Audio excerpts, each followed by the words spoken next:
Hello, it's Anthony Chadwick from the Webinar Vet, welcoming you to another episode of VETchat, the UK's #1 veterinary podcast. And I'm super pleased and super honoured to have Carolina Avilés Fernández on the line today, coming from Temuco in very southern Chile. So we're getting international even with the podcast as well. Carolina is not a vet, but we will not hold that against her because she's doing something just as important. She's a forensic psychologist, and she's been working in Chile as a mental health advocate, particularly in the veterinary profession. And we're going to be talking about some of the issues and some of the initiatives in Chile. But first, Carolina, thank you so much for taking time today to speak to us. Thank you so much, Anthony, for inviting me. It's a real honor for me to be part of this and be talking about the situation we are experiencing in Chile with the mental health in the veterinary community. Yeah, before we go into that, tell us a little bit about your career. You obviously founded Adfinitas, if you can explain that, what that is, but also uh, actually qualified as a forensic psychologist. So how does that differ from an ordinary psychologist? If you can just let us know what that exactly is. Well, I started my career as a community psychologist. I all my first jobs were related to create a better community environment, especially a focus on kids' development. But at some point, I started realizing how, like, the justice system affects communities, especially communities that are do not have a lot of access to education, do not have a lot of access to like different, like all the service that the government provides. And one of the things that worried me in the very beginning was to see how violent were certain environments where I was working. And that's when I decided that I needed to understand more how the justice system works and how it affects mentally people that is around that. And that's how I started working with the victims of different kind of crimes. And I ended up working 5 years. I don't know how to say this in English, but it's like the area of the government that works with jails. So I used to work in social Yeah. reintegration with people that were convicted for different kind of crimes. And from there I started understanding and having an interest in see how violence and abuse actually affects not just the people but the family and the communities. And that's what I've been doing for around 10 to 12 years.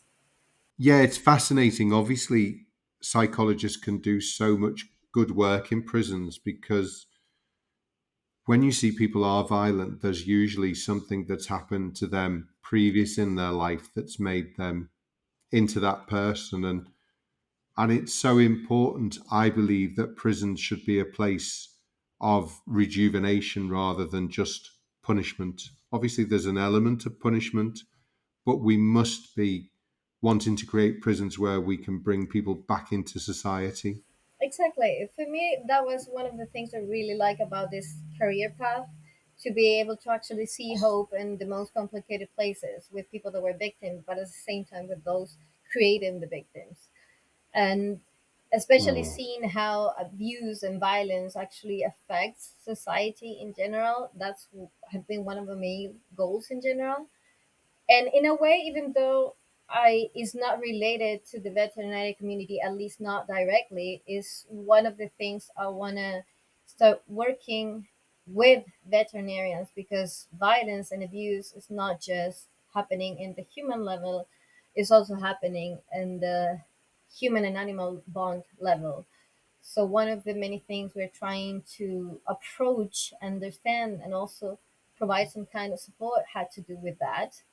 I don't know how things in that kind of matter are in the UK, but at least here, we just recently have a law called, we call it the Cholito law. And there is a law that was created to protect animals from violence and abuse, especially focused on companion animals. And it's have been one of the many reasons why we were like, hey, we need to do something as psychologists and how we can provide some kind of support to the people that are actually facing and recognizing and identifying this kind of abuse, not just at a human level. It was really interesting, Carolina. Last week I was at the World Small Animal Veterinary Association Congress in Portugal, in Lisbon. And we've also worked with the Lynx organisation in the UK. But Paula Boyden, who is one of the vets working, I think, for Dog Trust, but also the Lynx organisation, was giving a talk all about non-accidental injury. So the cat that comes in, especially young cat with a broken leg, it's probably not done that by falling. You know, there could be the possibility of somebody in the house having damaged the leg purposefully. And it was really interesting as Paula was talking, she was saying that often animals are used as a tool to keep somebody in a relationship, in that, you know, the abuser says to the abused partner, if you leave me, I will kill the dog or the cat. So it's interesting that we're talking about this now, because obviously it's something that was getting mentioned at WSAVA. And listening to that presentation, it really makes you as a vet a bit sick in the stomach that obviously animals are suffering non-accidental injuries, but also feeling compassion for the people who are in these abusive relationships. And of course, somebody who will damage, injure, kill a dog or a cat, it's not a million miles before they will do serious damage to a child or, you know, a partner. So it's an important issue that vets understand it, because if we don't realize it happens, we never consider it as a diagnosis when somebody brings in a cat with two broken legs. Cats, on the whole, do not break legs except in road traffic accidents. So if a cat has been injured in such a way, it's most likely that somebody has done it to the cat. Exactly. And I would say it's even more complicated than that because, well, I've seen what in the States have been doing with the like the Link Coalition, which I think is really amazing. And I really hope we can have that kind of conversation here in Latin America in general, because we don't have that here. Here is still, I mean, I know Mm. it's still something quite new in many places, but here's something we definitely don't talk about, like the link among violence towards humans and violence towards animals. And it's very interesting because, for example, for me as a forensic psychologist, working, one of the many things that I had to do when I was working for, we call it gendarmeria. I'm going to just use that word. Gendarmeria is the area related to the jails in here in Chile. So when I was working there, one of the many instruments that we used to evaluate if a person was a potentially dangerous person and was not able to actually, um, like do, for example, public service as a way to like give back to society and be reconnected with certain services. One of the instrument that we used to use actually considers animal abuse of one of the major indicators if the person, how dangerous the person might be for all the for other humans, other kids, etc. So even though this is something that is being used by the government, it's mandatory every time I had to do some kind of evaluation, is like beyond that, people don't really care in a way, even though as a psychologist, for me, it was one of the things that I knew that it could be even more dangerous. Like this person have shown cruelty towards animals, cats, dogs, whatever. And here I'm not just talking about physical violence. Here, at least in Chile, we do have a lot of cases of sexual abuse towards cats and dogs. Uh, so if you think if a cat is suffering from this, what is happening with the people around the perpetrator of this kind of crimes? And that's something that people don't really see. It's like, oh, this is happening to a cat, this is happening to a dog, this is happening to a sheep. There's a lot of different animals that are suffering from sexual abuse, and we're not questioning what this means beyond an animal. Of course, the animal is something we need to take care of, but that's just one indicator that probably some other things are happening. And one of the things, for example, that I strongly believe that if we are able to provide not just mental health support to veterinarians, but also a network with other professionals that knows and understand how violence works in the world.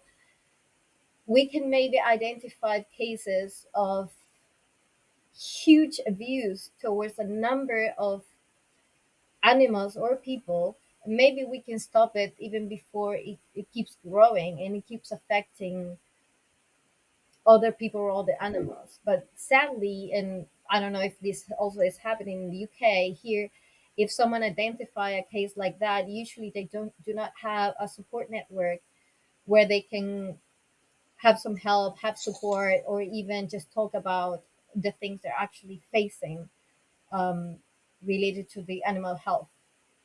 And I know after the talk, and obviously I've heard Paula speak before, but it does leave you feeling slightly sick in your stomach, some of the things that have happened.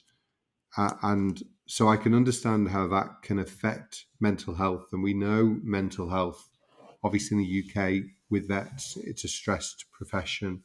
Um, there's a lot of good things about the profession, but there's certainly something that is not quite right there. And so it's interesting to hear that there are similar changes happening in Chile as well. So perhaps tell us a little bit about the situation in Chile with regard to mental health amongst the profession. Well, if we talk about mental health in Chile in general, the situation is not the best. Actually, sadly, we're the country in Latin America that have the higher rates of depression and even suicide.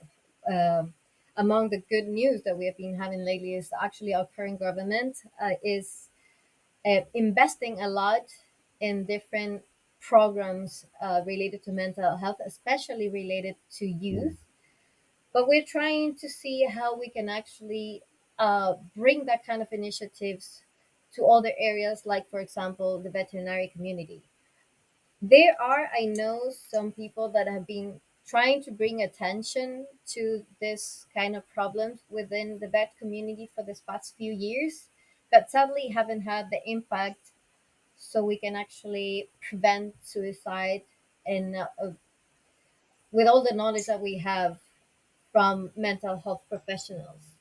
So now we're actually trying to create that, and it's one of the reasons actually why we decided to create Corporación Adfinitas. Um, because at some point, the dream about creating this nonprofit started no more than a year ago, maybe a year and a half ago. And we start realizing all the challenges that we see in the vet community, how it's actually rapidly changing. What I've seen in all the research and information from all over the world, like all the changes that in the United States, for example, they started to see in the vet community 30 years ago. We started to see it this last 10 years. So it have been a really fast change for us. Really quickly, a lot of things start shifting. And because of that, we were like, okay, we need to do something about it. We need to start bringing all the knowledge that we have from other areas like psychology, social work, and see how we can provide support to veterinarians. So now we're trying to do that. We are still not in a position that we could say, oh, we have all these initiatives working because we're still creating it.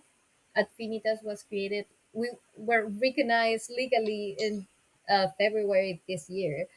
So we're just now creating connections and finding alliances so we can actually talk about this and provide support. So a lot of things are like in the making.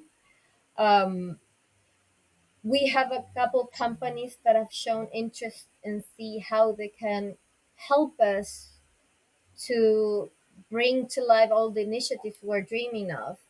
But it's still something we're working on it. We're bringing more people. We're trying to uh, go deep into all the challenges that veterinarians are experiencing and using also this platform where the government is already talking about this, trying to bring hope and say, okay, there's a lot of things, it's painful, but there are things that are happening and we want to see how we can help for this to happen and also reach the vet community. Because I feel, at least here, veterinarians usually just work with other veterinarians. So usually the conversations don't really go outside the profession. So we want to do Mm. that. We want to bring this oxygen of other professionals talking about this and bring in their knowledge. I think it's really interesting, Carolina, because I know that you did some work in change management, and I know you've not worked with vets in that area. But if change has happened over 20 or 30 years in the UK, but is happening in 10 in Chile, that's very fast. And whether you're a vet or whatever your job is, many people do struggle with change, don't they? So that can create anxiety because, if one starts a new job, the first week or so, you have butterflies in your tummy because you are nervous about meeting new colleagues, thinking, can you do the job, trying to learn the new systems. In fact, we've got somebody just started in the business on Monday. So it's important to have that supportive background and supportive boss that will help you with that. But nevertheless, it's always going to be a stressful time. So if change is happening so quick, it's not to be surprising that stress levels go up. Yes, exactly. And I was saying that a lot of the things also is change that do not had to do with it's not something that you choose, it's something that is happening in society, which is even more complicated to adapt because it's I don't know. For example, I've seen in a lot of the research done in English speaking countries where, for example, the relationship among between a human and their animals have been changing for decades. That incorporation, for example, of animals inside the houses in Chile, and I would say in most countries in that speak Spanish, is something quite new, quite recent, and it was even more violent with the pandemic. And because of that, Mm. actually, we're talking right now because of all the changes that happened that were increased during the pandemic. Because a lot of the people start adopting cats, adopting dogs, bringing them inside the house, or even if they had it already inside the house, they had time to actually pay attention to their pets. And that started like impacting directly to a lot of the veterinarians here. And a year ago, I think it was May last year, the vet association from the city where I live, they started this campaign called. I'm gonna loosely translate it to "With violence, there's no treatment" con violencia no hay trato, which was a campaign aiming to um, show the people or that the violence towards veterinarians grew potentially during the pandemic. They start feeling a lot of they start experiencing a lot of violence in their clinics. Yeah. They start experiencing also a lot of violence online, and that's why they started creating this campaign. They start doing things in some of the parks here. And actually, the way that I got to know about this campaign was because one of the events that they actually held was just a few blocks from where I live. And I was walking there, and suddenly I saw the vet of my cat. I have two cats that might make some noise at some point, and I saw her like delivering these flyers with information, and I saw these hands with like a stop sign, and we start talking about it. And I remember a few weeks after that, I had to neuter one of the cats I just rescued, and then I had the possibility to talk with Sophia and ask her like, what's going on, why were you doing this campaign? So she started telling me all the terrible situations they have been experiencing during the pandemic, and how this have been like rapidly changing, and the people not really Mm. understanding animal health but still bringing them inside, and then feeling really confused when talking to their vets or recognizing symptoms, which created a really complicated situation for most veterinarians, especially the ones that work with small animals. And I remember actually one of the moments for me that was key to say I cannot go back home and ignore the mental health situation was actually that conversation with Sophia. Because besides being talking about all the violence that they've been experiencing during the pandemic, I remembered I told her, oh, and also you have, I've seen research, not in Chile, but in other countries, where the suicide rates is really high.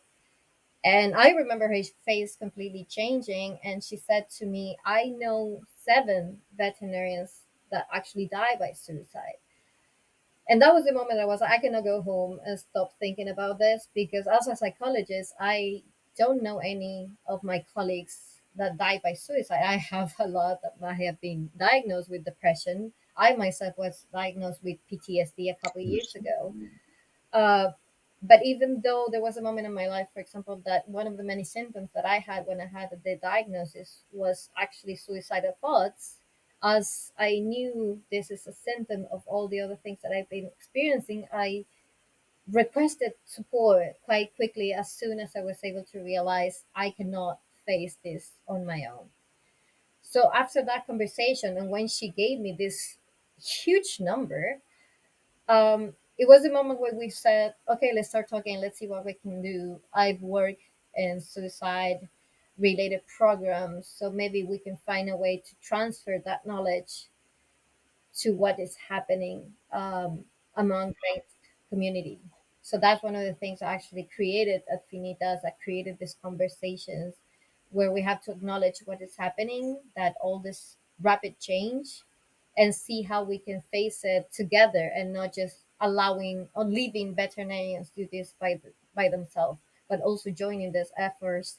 Because at the end of the day, for me as a pet owner, because I started as a pet owner with this, I need my veterinarian team to be healthy and supported, so they can provide better care for my pets. And my pets are part also of my happiness and my mental health. And if I'm able to actually provide this support, I believe not just supporting them, I'm supporting myself in a way. I don't know if it makes sense. Mm.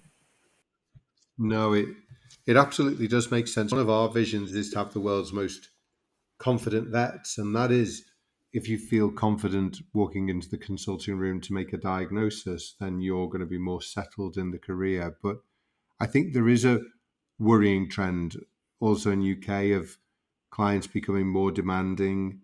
Obviously, there is a shortage of vets in the UK. Many people, as in Chile, bought pets during the pandemic. And so less vets, more pets, trying to look after everybody becomes really difficult. And so mental health support is important, but I think also we need to look at how do we make life easier for the vets? Can we use digital tools?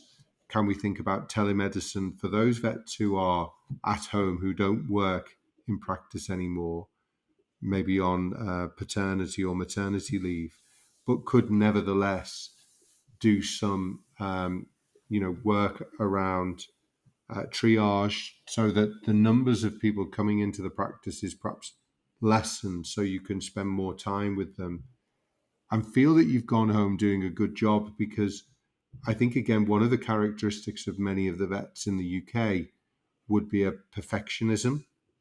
And so they want to do the job really well. And I think if they don't do the job well, that can also really impact on mental health as well. So obviously a lot of work to be done. We actually, about 8 years ago, our Royal College started a Mind Matters initiative, which was all around mental health, realizing that vets were struggling with stress, etc.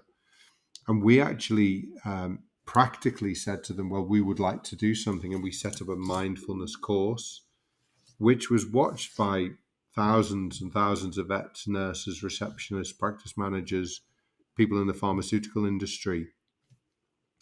And actually, if I'm stopped at conferences, it's often to say, we love your clinical training, but actually, the training on mindfulness has changed my life. Similarly, I'm not shouting at my nurses when I'm in the consulting, in the clinic, or I'm going on holiday and I'm not worried about the practice and thinking about the practice all the time. So there's no doubt that if we can get training like mindfulness in as a preventive, hopefully we can prevent people going into these terrible stress and anxiety and, worse still, by treating it at the very, very early stages. Yeah, well, mindfulness and all the techniques and initiatives aiming to provide like how can you say, like a self autocuidado. I don't know how to say that in English. Like self care. Yeah, that's the word. Self care. Yes. Yeah.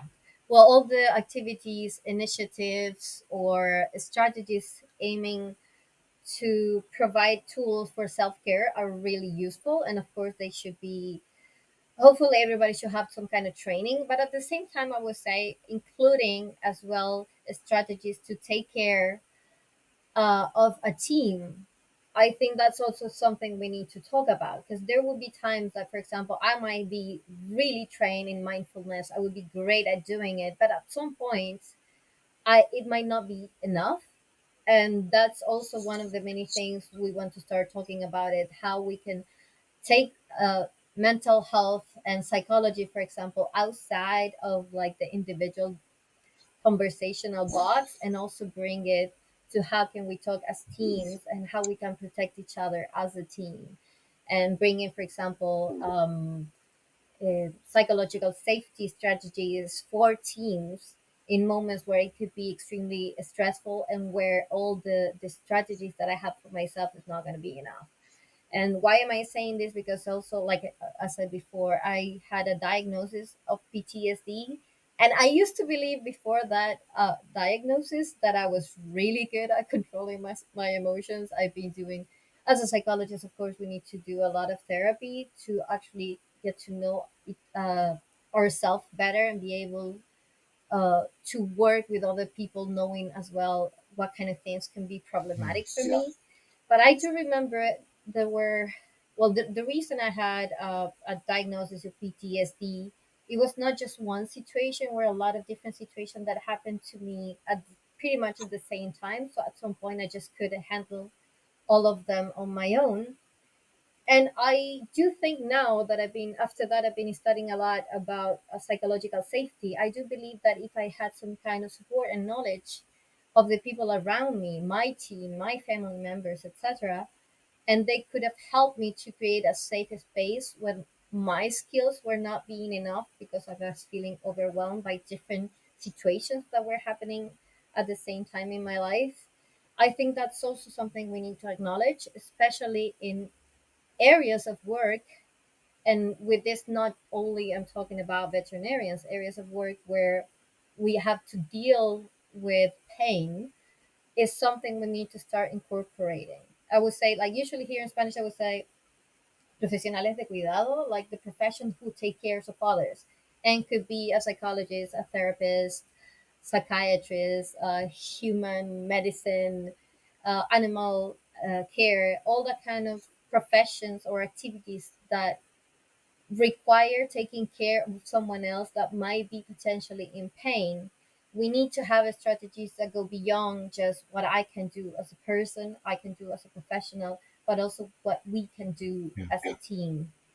And that's something I really believe we need to start working. And one of the initiatives we actually have is this like team support program, where we want to start incorporating slowly, of course, because change management, as we were talking, we cannot just change everything right away. We need to do it step by step. That's why we're creating a long term program, so we can start incorporating easy tools, easy activities that people and teams can start doing once a week, for example, that can create a safe space where we can show vulnerability, where we can say, I'm scared because I might have done something wrong and I don't know how to improve it, or I feel insecure of my knowledge, or I felt affected emotionally by one of the cases I've been working with. And I think that's also a conversation we need to start having. How can we as teams provide support to someone that might have a lot of skills, but maybe there could be a moment where those skills are not going to be enough. That's really important, Carolina, because no man is an island. If we try and do everything on our own, it can be really difficult. The importance of good relationships at home and work, I think, will make that much more likely to happen, and hopefully create more stable psychological teams as well, that we have more resilience as well because we know that people have our back.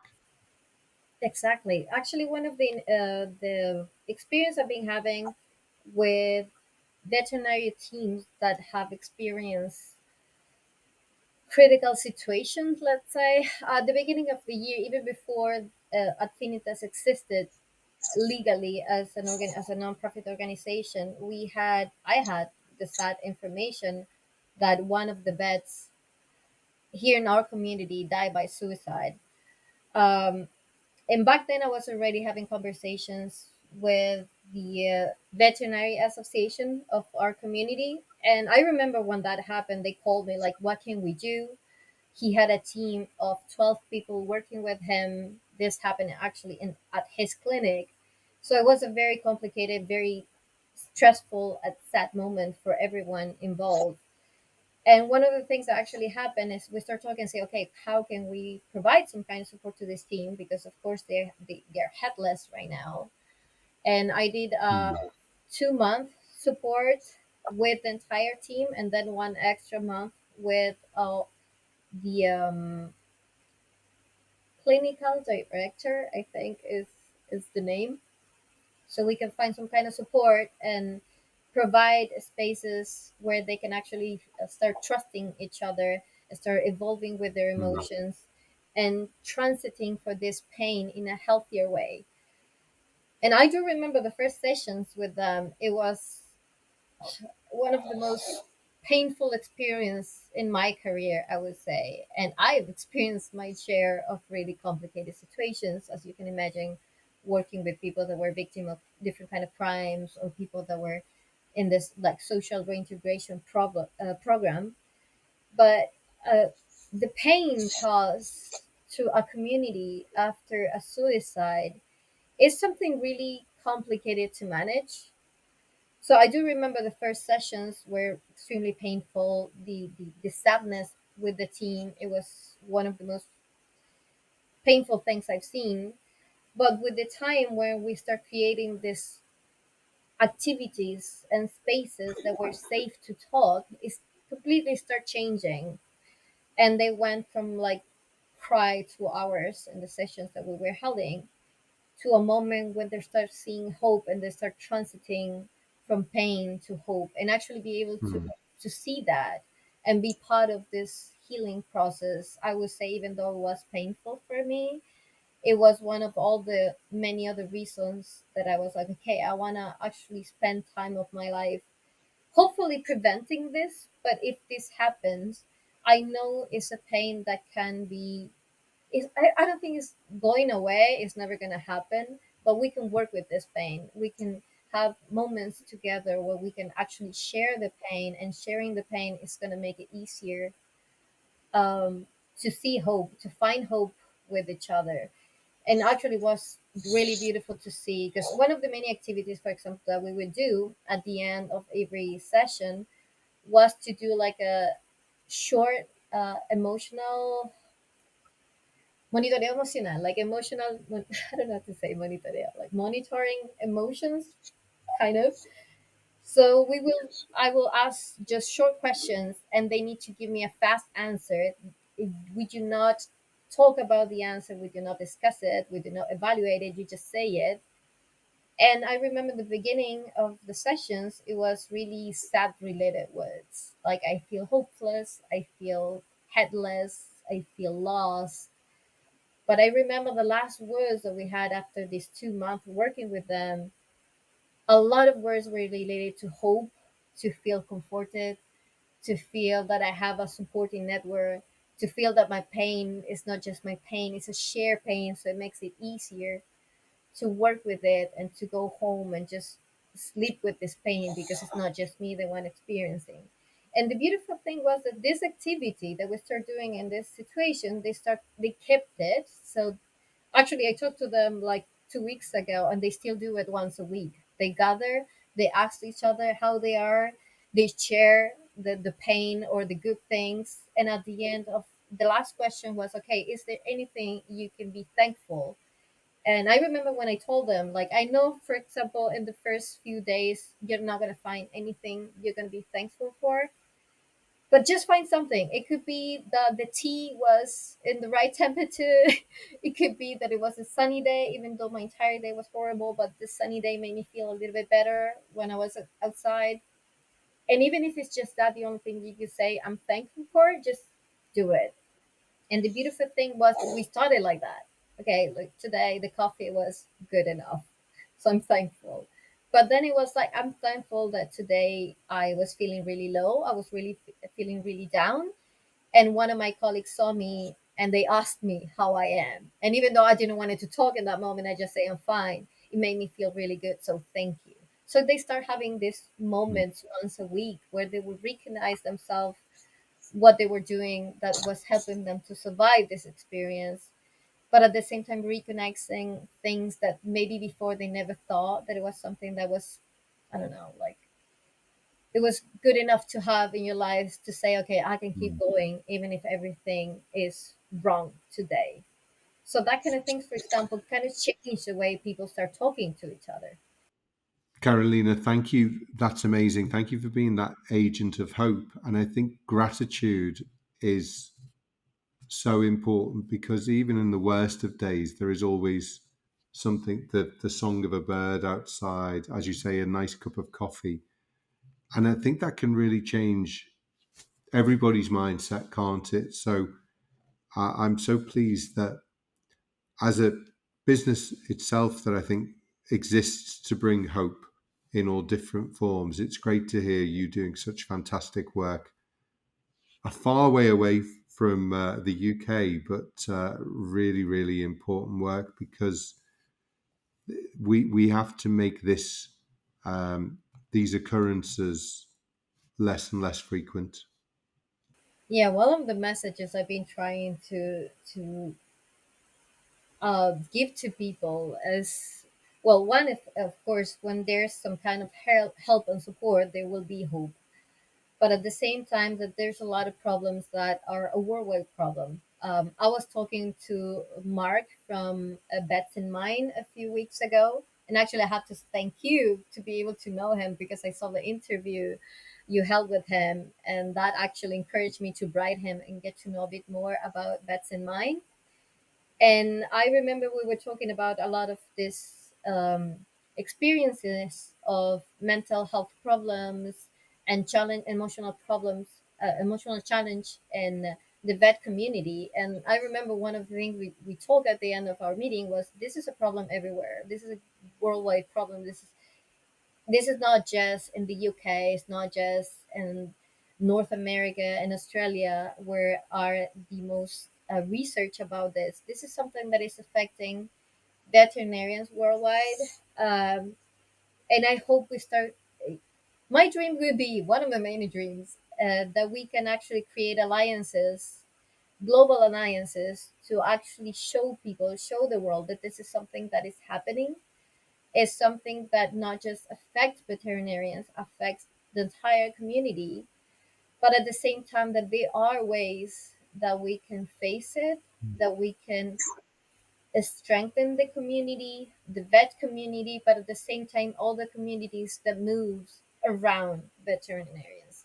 Because like I told you, I started part of my job because I am a cat owner and because I love my cats. I want to have a veterinary support that could be providing me support, but providing my cat support. And for that, I also want to be part of it.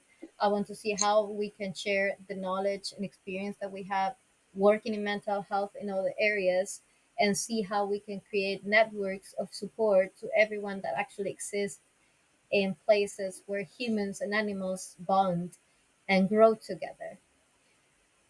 So that's part of the things that I want to talk to other people, connect with other institutions and NGOs and nonprofit organizations all over the world. Fantastic, Carolina. And as this recording will obviously go out later, but today is World Animal Day. It's also the feast of St. Francis of Assisi, who is also obviously the patron saint of animals and the environment. And there is that link of animals and the environment. If we're in a beautiful place, if we're stroking our favorite pet, then that can also help with our mental health. So all of these things are circular and holistic, aren't they?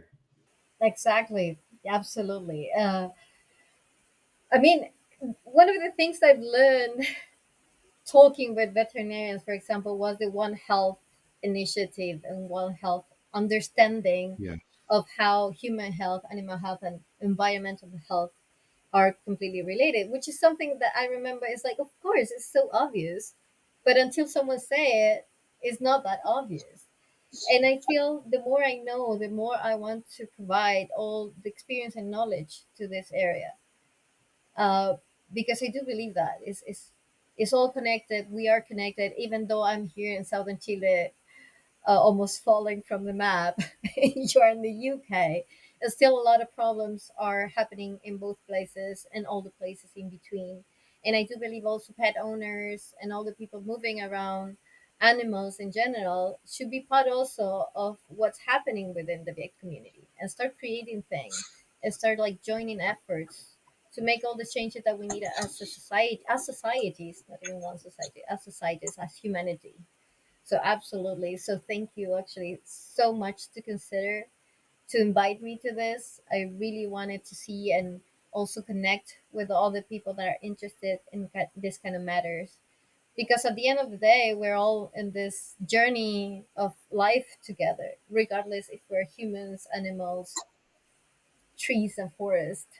I think we met. You're a LinkedIn buddy, so it will be great if at the end we can obviously put on the podcast some of the ways that people can connect with you, because we are stronger together. So Carolina, I've really enjoyed speaking to you today. Muchas gracias, Muchas y gracias. hasta pronto. Hasta pronto. Let's keep in touch. And let's keep talking about mental health and that human animal bond. Yeah. Thank you so much, Carolina. Thank you, everyone, for listening. This was Vet Chat. This is Anthony Chadwick from the Webinar Vet. Take care. Bye bye.